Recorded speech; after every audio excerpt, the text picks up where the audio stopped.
Man and Witch, The Dance of a Thousand Steps is in theaters in limited release. It is produced and starring the husband and wife team.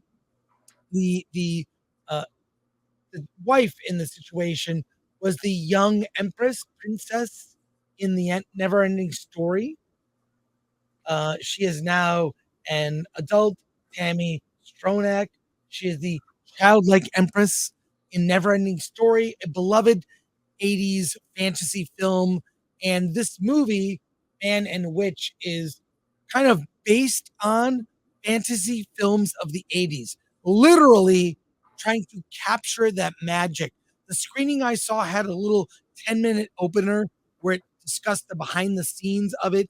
They wanted everything from the poster to the look of the film to feel like 80s, in the vein of movies like Princess Bride or, Krull, whatnot, those 80s fantasy films. And they pull it off. They used the film you would normally use. They have a whole group of talking animals, a dog, a goat, and a duck. And those were brought to life literally by Henson Studios. One of the head puppeteers of Henson Studios came in and they matched this. So they have a real duck, dog, and a goat in the movie.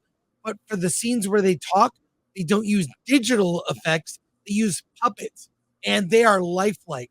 They're very real. So it's a simple story of a man that is tasked with a group of challenges, of course, failing at every turn. And the final challenge involves doing a dance of 1,000 different moves that must be done exact and not repeated. That is what it's built up to. He really just, in the end, wants to find love and a wife. I found it really cheesy. I do love the story, the idea behind that this woman was the young empress from Never-Ending Story and wanted to capture that. I mean, look, if you just look at the poster, it's like an 80s fantasy film fairy tale. This is very much for little kids. I think a lot of some of those movies like Princess Bride. Princess Bride is so good. It's a classic that has survived to today, that works on two levels for kids and adults. Makes the mistake of really making it only for little kids. A lot of the humor is very cheesy. It's very much made to appeal to. I was struggling to find like come on, there's stuff for adults here too, and the humor is very very like based at like single digit age. Now they achieve that, and they kudos to them for most of the effects are like old practical effects. Good job. So I give them kudos for that. Didn't really work for me. I give it a very, very mild recommendation. But really, this is a children's film, not a movie that works for kids and adults. So, but I admire the effort. Independent movie, independently produced, husband and wife team, pulled it off, went for it. They decided we're going to make an 80s movie authentically, and they did. Just I was hoping more that it would work on the level for adults. So that's my review. No spoiler review. Do you feel like the story just wasn't deep enough or wasn't? Yes, and also I just think it didn't work for adults. For kids for sure.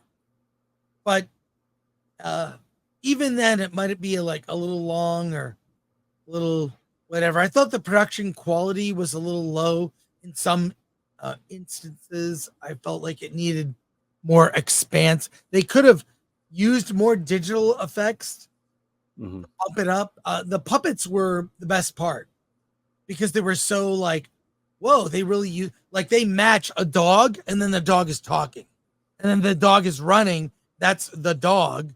And then they have a puppet, a version of the dog that looks just like the dog. talking like a Henson puppet. So great job on that stuff. So, and the poster, all the music, sort of fanciful feel, but it needed to appeal as much to adults, and on that it fell short. So there you go. There's my review. Oh, you just And kind of. I can't wait for your review, Alan, on the website. All right. Well, get in line. That's all I could say. I do have the screener, so I should be able to see it this weekend. Okay, let's go to comments here. All right, for Benjamin for 5. Over half of the year is already over. What are your guys' favorite film of 2024 so far? Wow, that will be tough because I barely have any. I know. I think a couple horror films are up there, like Longlegs, and we'll see other stuff's coming out that I hear is very good. I Speak No Evil is very good with James McAvoy. I like In a Violent Nature is my other favorite horror film of the year. In terms of drama, we haven't seen it yet. I liked Touch. The movie Touch was fantastic. We'll see if that, that's one of my favorites. Yeah, I'll say you need to see Touch, Alan. You I did probably see Touch. We talked about Touch. Oh, right.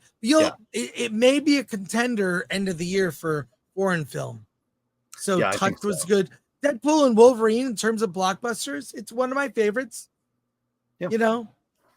Yeah, I mean, Deadpool and Wolverine, I've seen it 3.5 times so far. We'll probably see it one more time. Daddy-O is the one that comes to mind right now. Daddy-O, I think up there. Yeah. But those are some favorites. It's really tough. I feel like they load up the better movies at the end of the year. Mm-hmm. So starting in September, October, we're going to get the big movies, for Oscar consideration. Yeah. But right now, In a Violent Nature is very good. So it's interesting to me that Dune 2 is not coming to mind for you. Dune Part 2. Oh my God, I forgot it came out. Dune Part 2, yes. Okay. Dune Part 2, Deadpool Wolverine, Touch, In a Violent Nature, Longlegs, maybe. Yeah, Touch, I'll see again. Dude, I was breaking up during Touch. Yeah. Like, you were touched by Touch. Yeah. I was touched by Touch.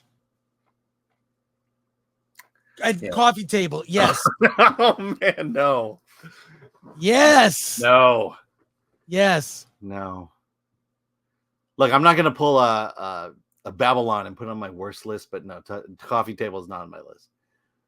More comments. All right, John Thomas 20. That sounds like Boondock Saints with Billy Connolly. Was that talking about Kneecap? Yeah, Kneecap. Yeah, I mean, it's much more modern. Although, weirdly enough, I thought this movie took place like decades ago until cell phones started coming out. And it's like, okay, when does this movie take place? And apparently the band formed in like 2013, around that time. Thank you for that generous super chat, John. Yes. Appreciate you. Thank you. All right, The Gartha Knight Returns, Disney-esque direct-to-video poster. Yeah, look, it checks all the boxes. I wanted it to be smarter. Yeah. I wanted it to be smarter. SP of the North, does it come on VHS? It looks like a VHS box art, doesn't it? Mm-hmm. No, but it'll be out on VOD.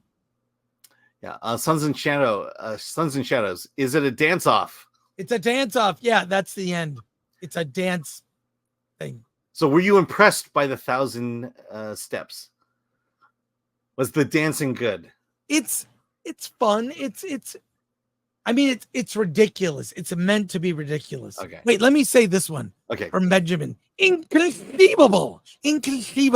From like Wallace Shawn saying inconceivable. Yes, that inconceivable. That sort of slurring. I can do that well. Yes, I know. I was trying to come up with a good joke for that, and you beat me to it. Exactly. Right. Mark Clement, any Arctic's drowning scenes in Man and Witch? Arctic's drowning scenes? No. Yeah, but it was you know, you see the poster, Mhm. what you see is what you get. So watch it with kids. Yeah. And it's very whimsical is the word, whimsical, and practical effects. So Mhm. I really give them credit for that. So